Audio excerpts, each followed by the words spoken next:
Hello! Park Avenue District, located in the suburbs of Winter Park, is a wealthy area, and one of the residents of this upscale neighborhood is Reed Berman and his son, Oliver Reed. Mr. Berman is a successful commercial real estate expert, and he has an assistant and housekeeper named Jennifer, who has worked for him for about 6 to 7 years. Jennifer is very reliable and always ensures that everything in their house is meticulously arranged. However, on the morning of September 27, 2017, a day that seemed normal quickly turned tragic and haunting. Jennifer dropped Oliver off at school at 7:20 a.m. During the drive, she and Mr. Berman briefly discussed the day's plans. Jennifer mentioned that she had a dental appointment at 9 a.m. and would later meet with a picture framer at home. In addition to those tasks, she would perform her usual household duties while Mr. Berman was on his way to a morning meeting.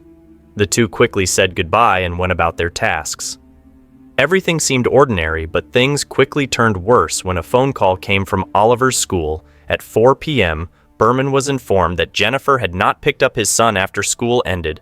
Although he tried to contact Jennifer via her cell phone, it was likely turned off, so he had to go to the school to pick up his son at 5 p.m. When he returned home, the atmosphere was eerily quiet, and he could not find Jennifer. What he found was even stranger. Jennifer had left her bag next to the toilet in the downstairs bathroom, and he noticed that the toilet lid was up. This was quite unusual, as he and Oliver rarely used that bathroom. Upon checking Jennifer's bag, Mr. Berman began to suspect something was wrong, as everything inside from her phone, wallet, credit cards, to her driver's license was missing. Even her 2015 Hyundai Santa Fe was nowhere to be found. Around 6:25 p.m., Mr. Berman contacted the authorities, though it is unclear why there was such a delay. A Winter Park police officer was promptly dispatched to his home, and Mr. Berman shared all the information he had with the officer. The last time he was in contact with Jennifer was when she sent him a message at 11 a.m. Interestingly and oddly, Mr. Berman did not have any contact information for Jennifer's husband, Robert, despite the fact that Jennifer had worked for him for the past 7 years. It wasn't until after 7 p.m. that the police managed to reach her husband, but Robert said he hadn't seen or contacted Jennifer recently. He mentioned that she was supposed to visit their son and newborn granddaughter in Dallas, Texas. Even more concerning, Jennifer's son and her friends had no information about her either. It seemed as though Jennifer had mysteriously disappeared that same evening. Robert checked her bank transactions, hoping to find something, but aside from the transaction at the dentist's office at 10 a.m., he discovered a withdrawal at an ATM at 12:10 p.m. where $300 was withdrawn. According to Robert, this was the maximum allowed withdrawal for a day, but he still could not understand why she withdrew all that money. Additionally, he mentioned that Jennifer's car was equipped with a service called Blue Link, which allows Hyundai drivers to remotely access their vehicles using a smartphone. I hope that Jennifer's SUV could be located with the help of this system, but unfortunately, they discovered that the vehicle was still registered under the previous owner's name, and therefore the account had been deactivated.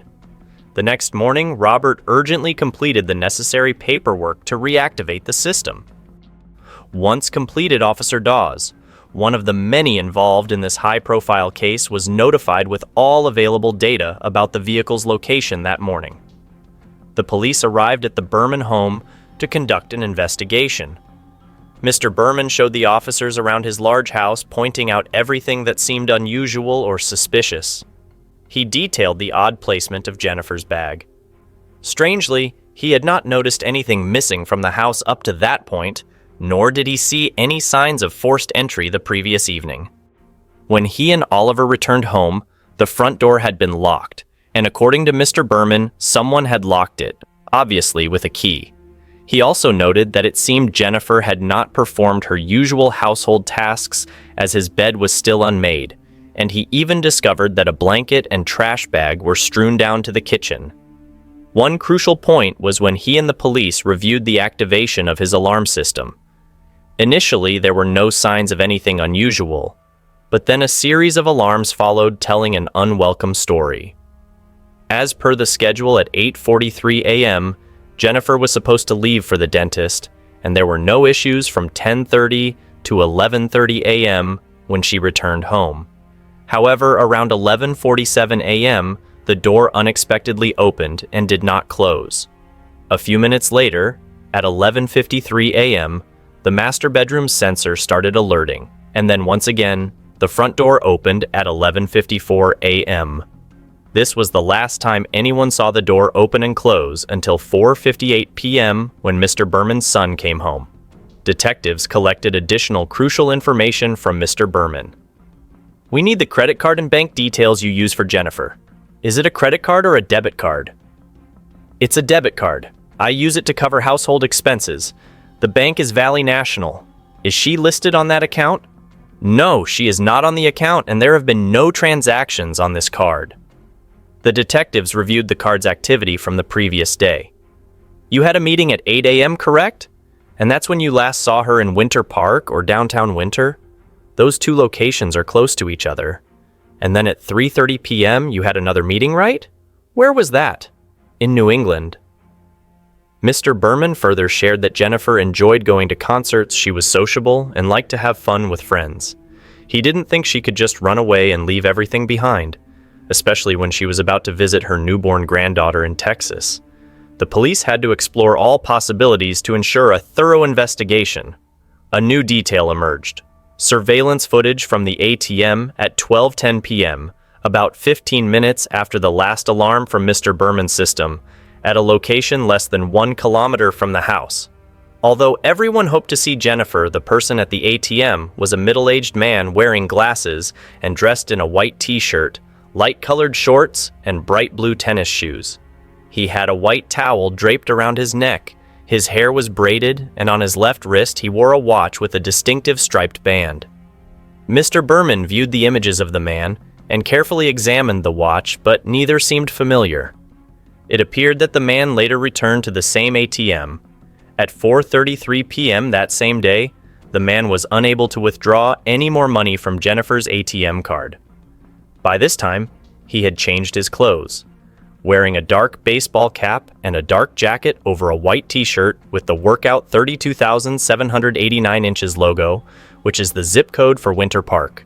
Aside from the change in clothing, another notable difference in the man's appearance was the presence of numerous cuts on his hands, which was quite unsettling.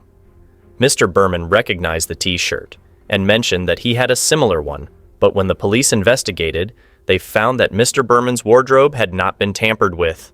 The police tracked down Janet Grimm, who had delivered a painting to Jennifer on the day she disappeared. Jennifer had sent Janet a message at 10:18 a.m., saying she would be back home in less than 10 minutes.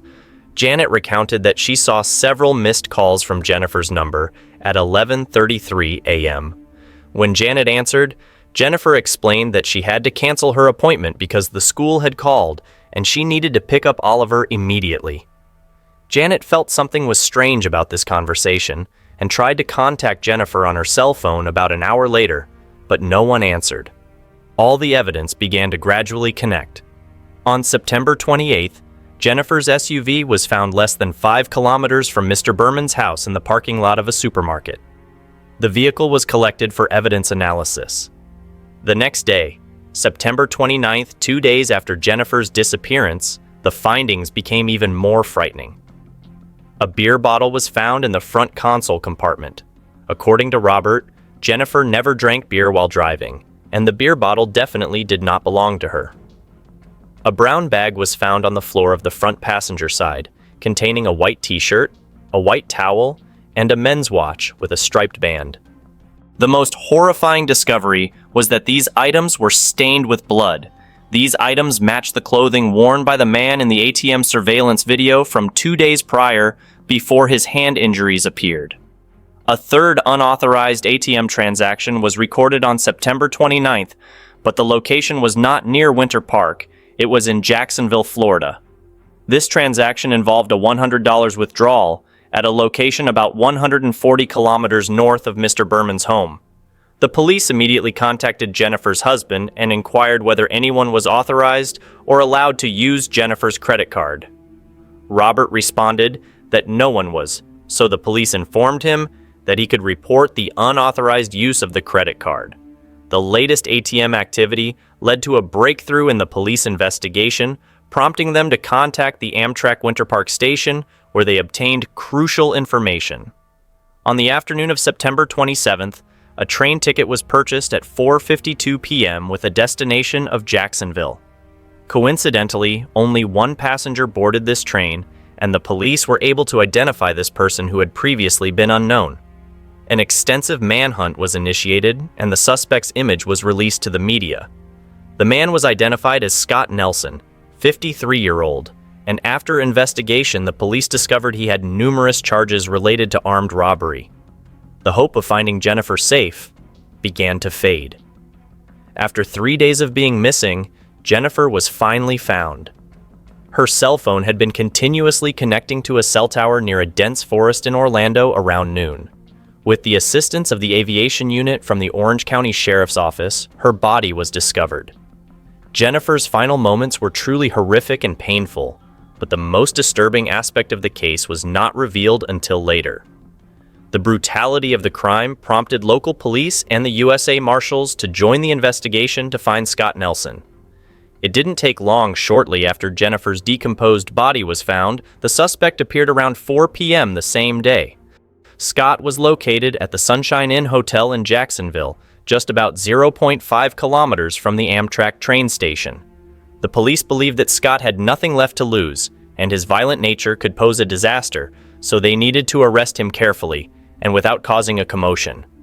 However, capturing Scott was just the beginning of the investigation. The police began interrogating him, starting with basic information such as his background and how he approached the victim. After a short period, Scott began to lose control. "I'm being arrested, right? We have some issues with the credit card usage. Okay, I want to talk about that." "Which credit card?" "'Cause I don't know." "So you don't own a credit card? Do you have a debit card or an ATM card?" Scott hesitated and gave vague answers. This question left Scott standing still and ultimately choosing a vague response. This was a sign of deceit. A simple question like this could be answered with a yes or no, but Scott was unwilling to provide any clear answers. Just mentioning the debit card made him uneasy since he had used Jennifer's debit card. The police asked, "Can you explain why you are here?" Scott replied, "No." The police continued, "Let's go back a bit. You were in Orlando last week, right?" He answered, "Yes, I've been in Orlando for about 4 months." "So where were you before?" "Before Orlando, I was in Ohio." "So you left prison and went straight to Orlando?" "Yes, that's right. I was incarcerated in Florida." "Were you detained elsewhere or in another federal state?" "In the federal system and somewhere else, but the only reason I came to Orlando was that it was the designated location for me." "Oh, because of probation in Ohio. So you are under federal supervision, right?" "Exactly, and you're still there?" "I'm at a place called Rescue Mission." Scott spoke calmly with the police and seemed confident in expressing his desire for a lawyer. Although we did not know Scott's criminal record, it was clear that this was not his first time in an interrogation room. He seemed well aware of his rights and did not appear frightened or confused. The conversation ended quickly, as Scott refused to speak further with the police. However, this was just a matter of time, and what's more important is what comes next. You will see just how inhuman someone can be. If they are capable of causing such painful death, how cruel they can be. On the 30th day since their meeting, Scott sent a letter to the police expressing his desire to discuss the case. A meeting was arranged for January 13th, 2017 at the Federal Detention Center in Miami. The interrogation with Scott took place once more, and this time, Scott agreed to answer all details, but the information he provided was truly horrifying, even to the most experienced veteran officers. The most astonishing thing was that the motives behind his actions were genuinely incomprehensible. The police ensured that Scott was informed of his right to remain silent before the conversation began. "When you're in federal custody, I know that, and I hope there will be a change. I want information." Essentially, Scott would provide information, but not to help the victim's family, or because he thought it was the right thing to do. He only wanted to receive a lighter sentence. Scott continued to focus on himself and refused to take responsibility for his actions. He portrayed himself as the victim and was adamant about not being accountable for his behavior. Scott felt unfortunate to face the harshness of life and reflected on his past difficulties. Ultimately, he believed he deserved a free and prosperous life like those in Winter Park. Additionally, Scott had been diagnosed with antisocial personality disorder, ASPD. People with ASPD are often very aggressive if they feel slighted. They will stop at nothing to exact revenge and will not be satisfied until they have committed an act of retribution far more brutal than the original crime. Scott claimed that he had been released from prison the previous month and had been wandering the streets for about 4 months.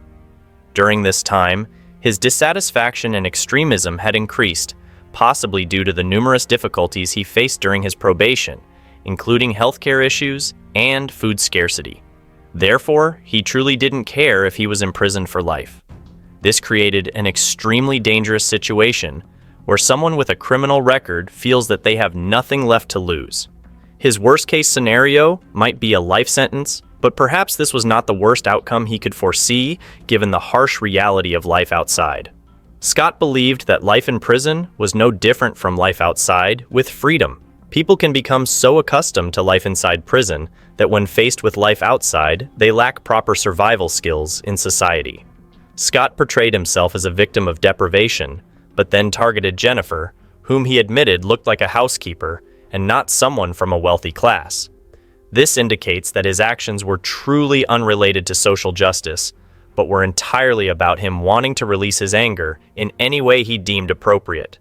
On the fateful day, Scott pretended to be a delivery person, rang the doorbell, and when Jennifer answered, he claimed there was a package for her.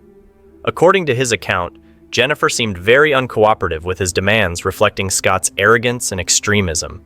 He blamed Jennifer for not cooperating with him and described himself as an honest citizen.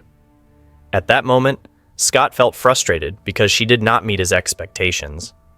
After being kidnapped, Jennifer was enveloped in a blanket and was deprived of sufficient oxygen to breathe. However, for Scott, empathy was a luxury. He was solely focused on his own needs and did not perceive Jennifer's pain. Scott admitted that he knew the difference between right and wrong, but did not care about it. This is characteristic of individuals with antisocial personality disorder. He explained that initially, he wanted Jennifer to withdraw a large sum of money from the bank, but when she refused, he decided to drive her to a location where he could end her life. During that time, Jennifer begged for her life, but Scott showed no empathy. Scott's statements clearly indicated his inability to feel compassion for others. It might be due to the years of suffering and pain he endured. Ultimately, Scott said he had found a place for Jennifer regardless of whether she accepted his demands. He had already decided to kill her. Scott admitted that the murder of Jennifer was premeditated. He described in detail his shopping for the items used in the crime.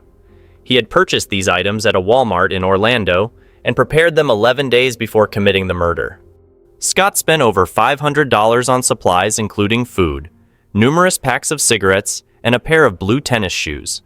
The most crucial item for his crime was a multi-tool knife with a green handle, an 18-inch roll of tape, and a roll of duct tape. Scott then found a remote forest area with few people around, while Jennifer realized that there was no chance of escape. For Scott, eliminating Jennifer's life was a way to remove her from the realm of humanity. Scott's reassurances might have been due to his unwillingness to confront the pain or guilt within himself. His actions in killing Jennifer were brutal and savage. He felt satisfaction after completing the act, and then calmly ate pizza following the murder, considering it a reward after years of pain and abandonment. Scott displayed complete indifference to the emotions of others in this story. I am certain that the only regret he had was not having killed 30 more people. It seemed Scott felt he was part of that number for a short while, as if he were experiencing a segment of a better life. He felt acknowledged for the first time, feeling he deserved happiness. He was pleased with his difference from the rest of the Winter Park community, believing he truly deserved the pizza and beer. Scott seemed to enjoy holding a secret that no one had discovered yet. A secret that would frighten people and show them that their city was not as safe as they thought. He liked the feeling of having taken something from the people of Winter Park and having destroyed their peace of mind. But of course, It was all in vain. Scott admitted that after the interrogation, he did not want his murder case to be exposed. He left everything related to the case in one place, and did not want his crime to be discovered, even feeling like he was a victim in this story. Scott said, "They really have something in mind. They want to send me back to prison. That's how they always do it. I've been through the exhausting daily life and something happened to me. I can't endure it anymore. I'm hungry. I'm a criminal. I have no home. Everything about me is bad, but the most important thing is that my probation and federal management put me in this situation along with the prison management, and I'm still being interrogated by them." However, it is believed that Scott's claims were the motivation for the murder. The beer bottle containing his DNA and other items such as the white t-shirt, white towel, and the watch with a distinctive strap found in a bag in Jennifer's SUV were analyzed. Each item had stains resembling blood, and these stains were confirmed to match the DNA of both Jennifer and Scott. Although Scott claimed to understand and refused to provide any additional information when the interrogation ended, whether the information he gave to the police was true remained a big question. These details, though frightening, could be very real given what we know about Scott before the trial. Before the trial, Scott had written a letter to the judge true to his nature, making even more astonishing claims in that letter. Scott claimed to have committed several unreported bank robberies and promised to reveal information about 8 murders he had committed, cases for which he had never been caught. So why did he suddenly reveal this important information? Perhaps because he was starving and would be provided more food in prison. He might have confessed to 8 murders in exchange for a bit more food. It wasn't until late June 2019, nearly 2 years after Jennifer's brutal murder, that Scott decided to tell everything in court. He recounted every brutal, terrifying, and horrific detail about Jennifer's final moments. It was no surprise that he continued to place full blame on his probation management for Jennifer's death, but in the end, he had to pay for all the crimes he had committed, including murder. Scott was ultimately sentenced to life imprisonment without the possibility of parole. What are your thoughts on this case? Please leave your comments below, and don't forget to support me by liking and subscribing to the channel. Thank you for watching. Goodbye.